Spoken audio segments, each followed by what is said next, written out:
कोई आदमी हमारी पार्टी में आके शामिल हो हर वो पे मुझे टिकट दे दो मैं चुनाव लड़ूंगा, तो हमारा कार्यकर्ता क्या करेगा? अगला सत्ता परिवर्तन करने में भी ये मुझे नहीं रोक पाएंगे। मैं सत्ता परिवर्तन करूंगा, इंडियन नेशनल लोकदल पार्टी की सरकार प्रदेश में बना के दूंगा। न्यू दुर्गा ज्वेलर्स सिरसा, खारिया वाले प्रभुजी सोनी व पीली मंदोरी वाले सज्जन सोनी का भारत सरकार द्वारा मान्यता प्राप्त मशहूर hallmark jewellery showroom new Durga jewellers Parshuram Chowk Sirsa. अधिक जानकारी के लिए संपर्क करें 9813932001 या 9466697217। डिप्टी सीएम ने कहा है कि एक विधायक वाली पार्टी सत्ता कैसे बदल सकती है, कैसे हरियाणा में देख सकते हैं? एक वक्त था भारतीय जनता पार्टी के 2 मेंबर पार्लियामेंट बने थे, अडवाणी जी और उनके साथ साथ अम्बाड़ा से एक विधायक था, एमपी बना था, सूरज भांडी। तब उनके बारे में भी यही कहा जाता था इस पार्टी का क्या होगा। आज वो सत्ता में है ना। कोई भी पार्टी हो, एक ही नेता के नेतृत्व में लड़ाई लड़ी जाती है। ये लोग भी जो इस तरह के बयान देते हैं वो हमारी लगाई हुई पोत थी और किसी गलतफहमी के शिकार होके भटक गए। अब वो कहते हैं कि परिवर्तन कैसे होगा। तो मैं खुला चैलेंज करता हूँ। मैं इलाहाबाद में चुनाव लड़ रहा था, मैं अकेला ही था कि नहीं था, या कुछ और फोर्स थी मेरे साथ? आपने सबने देखा था, मैं अकेला लड़ रहा था और मेरे खिलाफ सारी फोर्स लगी हुई थी। ये मुझे नहीं रोक पाए। अगला सत्ता परिवर्तन करने में भी ये मुझे नहीं रोक पाएंगे। मैं सत्ता परिवर्तन करूंगा, इंडियन नेशनल लोकदल पार्टी की सरकार प्रदेश में बना के दूंगा।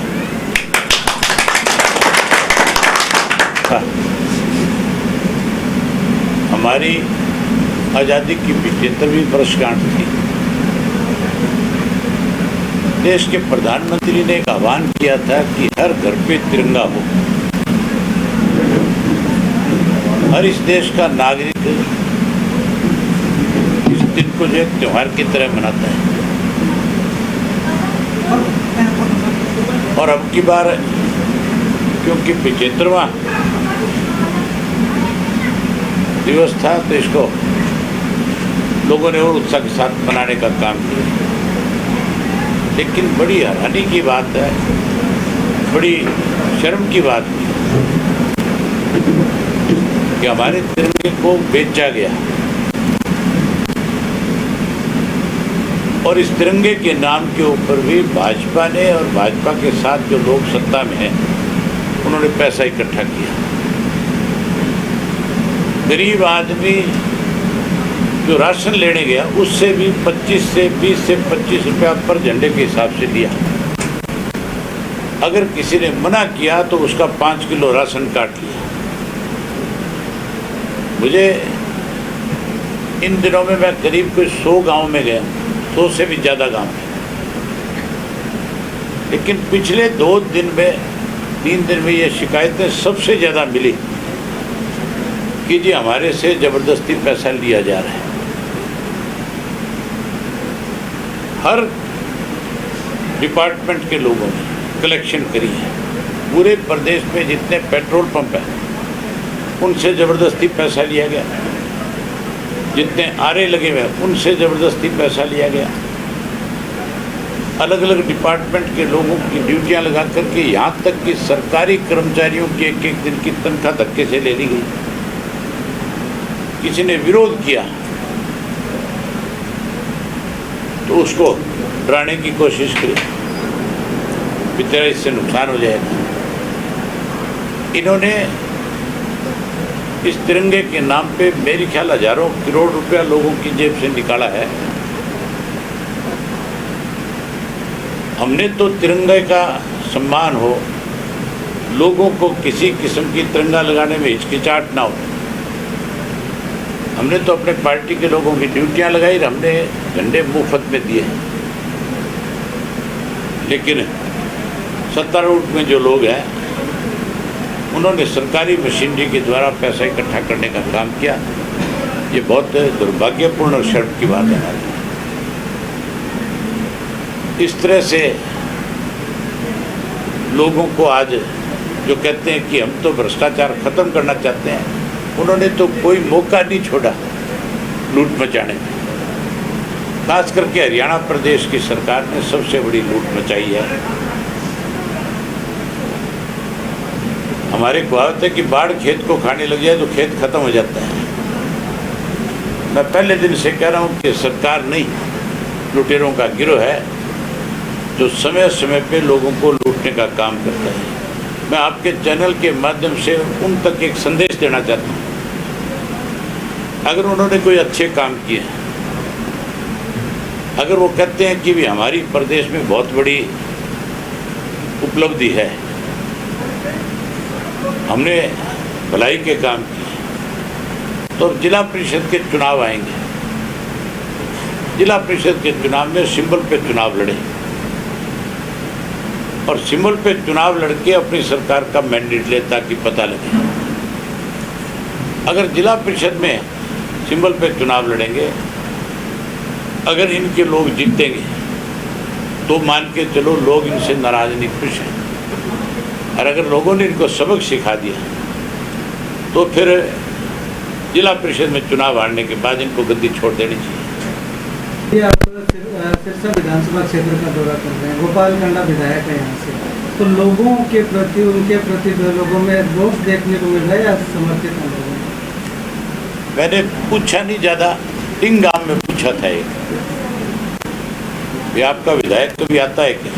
वो कहते हैं जी कभी नहीं आता। अगर विधायक हल्के में नहीं जाएगा तो फिर मान के चलो रोज तो नेचुरल है कि उसके खिलाफ होगा।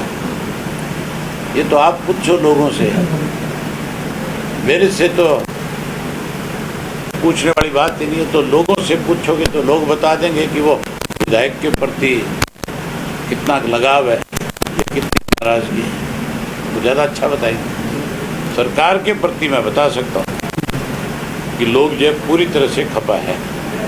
और साहब, जिस तरह से बिहार में सरकार गिरी, नीतीश कुमार राजनीतिक साथ चुनाव फिर से सरकार में, क्या लग रहा है कि आगे तीसरे मोर्चे को लेकर के ये आहट है? चौटाला साहब ने बहुत पहले कहा था कि तीसरे मोर्चे का गठन होना चाहिए। उन्होंने प्रयास शुरू किए थे, नेताओं से मिले भी थे। हमने चौधरी देवीलाल जी के जन्मदिवस पे कुछ नेताओं को बुलाया भी था, कई सारे नेता आए भी थे, लेकिन कांग्रेस कहीं ना कहीं तीसरे मोर्चे में अड़चन बन रही थी। कांग्रेस तीसरे मोर्चा बने, उसको रोकने के लिए विपक्ष को इकट्ठा करने के नाम के ऊपर अड़चन पैदा करती है। अब जो हालात है उससे मेरी ख्याल बहुत जल्द तीसरे मोर्चे की शुरुआत होने वाली है। भारतीय जनता पार्टी और कांग्रेस दोनों पार्टियों की एक सोच है, कोई भी रीजनल पार्टी का लीडर जो है आगे ना बढ़े। रीजनल पार्टी को कमजोर करने के लिए वो हर तरह के हथकंडे अपनाते हैं। कर्नाटक के अंदर रीजनल पार्टी की सरकार थी जिसमें कांग्रेस सहयोगी थी, लेकिन कांग्रेस नहीं चाहती थी, इसलिए वहाँ सरकार टूटी। उद्धव ठाकरे के साथ कांग्रेस का समर्थन था, कांग्रेस वहाँ भी नहीं चाहती थी कि उद्धव ठाकरे कोई मजबूत नेता बने, तो वहाँ भी कमज़ोर कर दी सरकार तोड़ दी। बीजेपी ने वहाँ हर तरह की गेम खेलने का काम किया। बिहार के अंदर भी यही चीज़ करने जा रही थी। बिहार में एक इनका राष्ट्रीय अध्यक्ष था आरपी सिंह के नाम से, उसको इन्होंने पहले बिना नीतीश जी को कॉन्फिडेंस में लिए मिनिस्टर बना लिया और उसके जुम्मे लगाया कि अब नीतीश को कमज़ोर करना आपकी जिम्मेदारी है। जैसा आपने महाराष्ट्र में किया है वैसा आप बिहार में करो। नीतीश जी को समय रहते जानकारी लगी, लोगों का विश्वास उनके प्रति था, उन्होंने अपने विधायकों से एमपीओं से बात करी। बात करके सबसे पहले जिसके माध्यम से सरकार को कमज़ोर करना चाहते थे उसको निकाला, और फिर भाजपा को भी उन्होंने एक सबक दिया कि तुम जो काम कर रहे हो, तुम कोई इस देश के लिए कोई अच्छा कोई नहीं सोच रहे, तुम तो केवल अपने राजनीतिक विरोधियों को ख़त्म करके तानाशाह तरीके से इस देश पे काबू होना चाहते हैं। खड़गी ने कल कहा कि दुष्यंत चौटाला ख्वाब देख रहे हैं, सपने देखने में क्या देखते हैं, लेकिन सरकार तो हम नहीं चलाएंगे। आप इससे अंदाज़ा लगा सकते हो कि सरकार नहीं चला रहे, गिरोह के रूप में लूट रहे हैं। आज कोई राज थोड़ा ही है, आज तो हर डिपार्टमेंट में कमीशन फिक्स है। मैंने अभी आपको उदाहरण बताया था कि तिरंगे के नाम पे भी इन्होंने लूट लिया इस प्रदेश को। ये तो लूटने में लगे हुए हैं।